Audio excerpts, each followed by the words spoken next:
tudo bom com vocês? Para quem não me conhece, eu sou Alan Jones, técnico em segurança do trabalho e técnico em meio ambiente.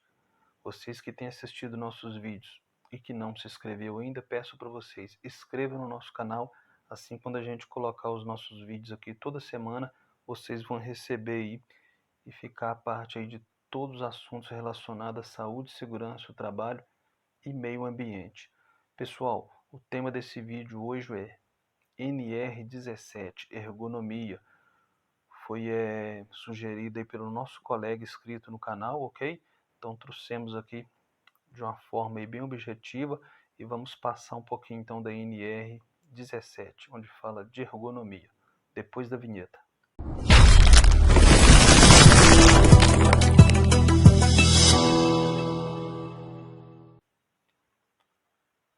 Pessoal, então vamos falar aqui um pouquinho de ergonomia, né? NR17. Objetivo: visa estabelecer parâmetros que permitam a adaptação das condições de trabalho às características psicofisiológicas dos trabalhadores, de modo a proporcionar um máximo de conforto, segurança e desempenho eficiente. Condições de trabalho: inclui aspectos relacionados levantamento, transporte e descarga de materiais, mobiliário, equipamentos, condições ambientais do posto de trabalho e a própria organização do trabalho.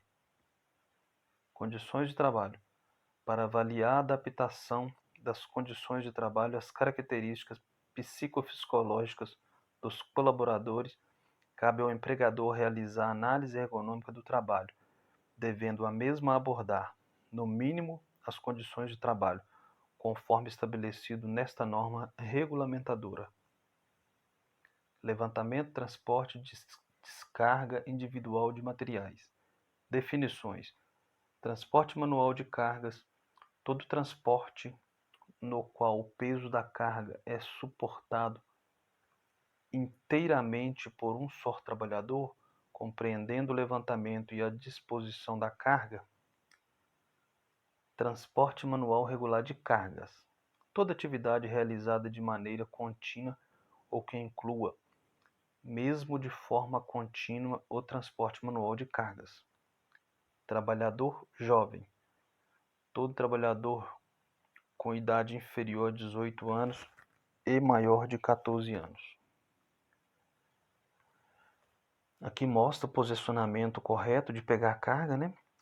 O trabalhador deve se posicionar junto à carga, mantendo os pés afastados por distâncias equivalentes à existente entre os ombros.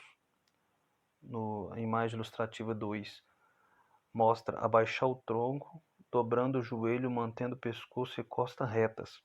O 3, segurar a carga firmemente e levantá-la gradualmente com os braços estendidos.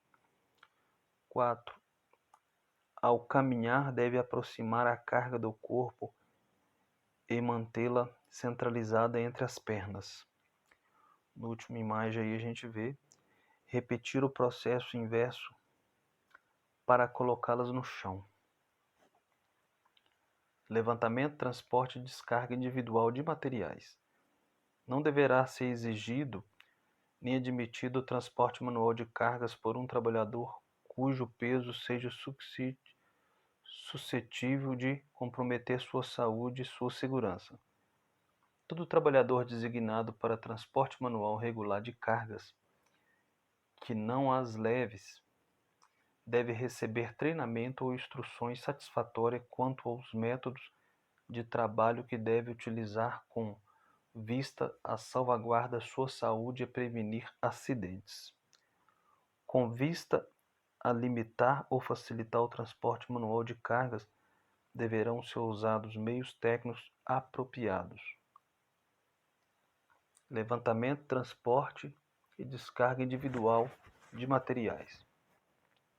Quando mulheres e trabalhadores jovens forem designados para o transporte manual de cargas, o peso máximo destas cargas deverá ser nitidamente inferior àquele admitido para os homens, para não comprometer a saúde e segurança. O transporte e a descarga de materiais feito por impulsão ou tração de vagonetas sobre trilhos, carro de mão ou qualquer outro aparelho mecânico deverão ser executados de forma que o esforço físico realizado pelo trabalhador seja compatível com sua capacidade de força e não comprometa a sua saúde ou a sua segurança. O trabalho de levantamento de material feito com equipamento mecânico de ação manual deverá ser executado de forma que o esforço físico realizado pelo trabalhador seja compatível com sua capacidade de força e não comprometa a sua saúde e segurança.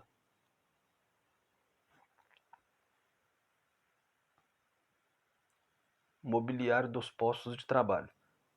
Sempre que o trabalho puder ser executado na posição sentada, o posto de trabalho deve ser planejado ou adaptado para esta posição. Para trabalho manual sentado ou que tenha de ser feito em pé, as bancadas, mesas, escrivanias e os painéis devem ser proporcionar ao trabalhador condições de boa postura, ventilação e operação e deve atender aos seguintes requisitos mínimos: a.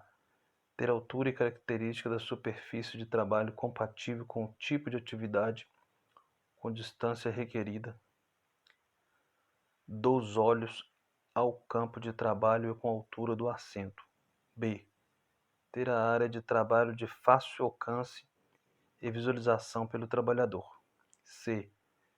Ter características dimensionais que possibilitam posicionamento e movimentação adequado dos segmentos corporais. A gente vê na imagem ilustrativa essa cadeira, né, com rodízios para fácil movimentação.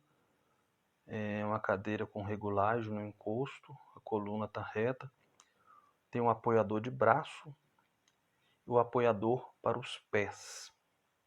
Então isso é uma forma aí de a pessoa sentar confortável, né, ergonomicamente.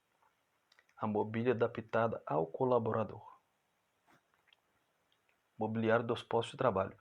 Os assentos utilizados nos postos de trabalho devem atender aos seguintes requisitos mínimos de conforto: altura ajustável à estatura do trabalhador e na natureza da função exercida, característica de pouca ou nenhuma conformação na base do assento, borda frontal arredondada, encosto com forma levemente adaptada ao corpo para a proteção da região lombar. Equipamentos ao posto de trabalho. Todos os equipamentos que compõem um posto de trabalho devem estar adequados às características psicofisiológicas dos trabalhadores e à natureza do trabalho a ser executada. Na atividade que envolva leitura de documentos para digitação, datilografia ou mecanografia, deve ser fornecido suporte adequado para documentos que possa ser ajustado, proporcionando boa postura, visualização e operação, evitando movimentação frequente do pescoço e fadiga visual. Ser utilizado documento de fácil legibilidade sempre que possível, sendo vedada a utilização do papel brilhante ou de qualquer outro tipo de que provoque ofuscamento. Condições ambientais de trabalho. Para as atividades que possuam as características definidas, mas não apresentam equivalência ou correlação com aquelas relacionadas na NBR 10152. O nível de ruído aceitável para efeito de conforme será até 65 decibéis. E a curva de avaliação de ruído de valor não superior a 60 decibéis. Os parâmetros previstos devem ser medidos nos postos de trabalho, sendo os níveis de ruído determinados próximos às zonas auditivas e as demais variáveis na altura do tórax do trabalhador. Condições ambientais de trabalho. Em todos os locais de trabalho deve haver iluminação adequada, natural ou artificial, geral ou suplementar, apropriada à natureza da atividade. A iluminação geral deve ser uniformemente distribuída e difusa. A iluminação geral ou suplementar deve ser projetada e instalada de forma a evitar ofuscamento, reflexos incômodos, sombras e contrastes excessivos. Os níveis mínimos de iluminamento a serem observados nos locais de trabalho são os valores e iluminâncias estabelecidos na NBR 5413, norma brasileira registrada no Inmetro. Organização do trabalho. A organização do trabalho deve ser adequada às características psicofisiológicas dos trabalhadores e à natureza do trabalho a ser executado.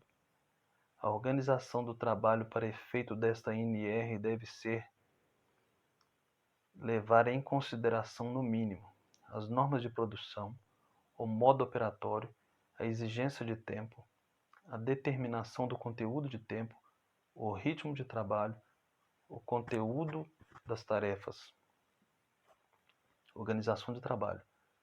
Nas atividades que exijam sobrecarga musculares, estatística ou dinâmica do pescoço, ombros, dorsos, membros superiores e inferiores, a partir da análise ergonômica do trabalho, deve ser observado o seguinte: todo e qualquer sistema de avaliação de desempenho para efeito de remuneração e vantagens de qualquer espécie deve levar em consideração as repercussões sobre a saúde dos trabalhadores.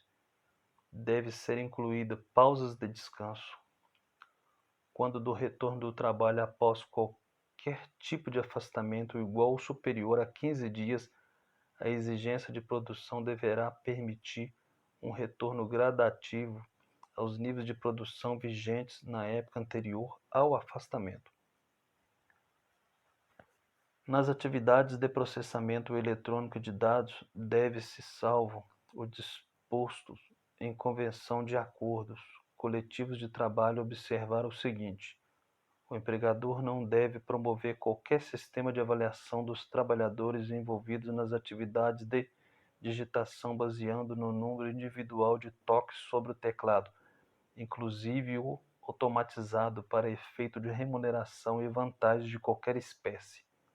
O número máximo de toques reais exigidos pelo empregador não deve ser superior a 8.000 por hora trabalhada, sendo considerado toque real para efeito desta NR, cada movimento de pressão sobre o teclado. O tempo efetivo de trabalho de entrada de todos não deve exceder o limite máximo de 5 horas, sendo que no período de tempo restante da jornada do trabalhador poderá exercer outra atividade, observado o disposto no artigo 468 da Consolidação das Leis do Trabalho, desde que não exijam movimentos repetitivos nem esforços visual. Nas atividades de entrada de dados deve haver no mínimo uma pausa de 10 minutos para cada 50 minutos trabalhados, não reduzidos da jornada normal de trabalho. Quando do retorno ao trabalho após qualquer tipo de afastamento igual ou superior a 15 dias, a exigência de produção em relação ao número de toques deverá ser iniciados em níveis inferiores do máximo estabelecido na alínea B e ser progressivamente. NR17. Fim. Qualidade de vida para as empresas. Saiba como manter um ambiente de trabalho saudável. Então esse foi mais um vídeo que o canal trouxe para vocês. Se vocês já gostaram desse vídeo, peço para vocês que não se inscreveram ainda, inscrevam no nosso canal, compartilhe esse vídeo, deixe o seu like, ok? Até o próximo então. Tchau.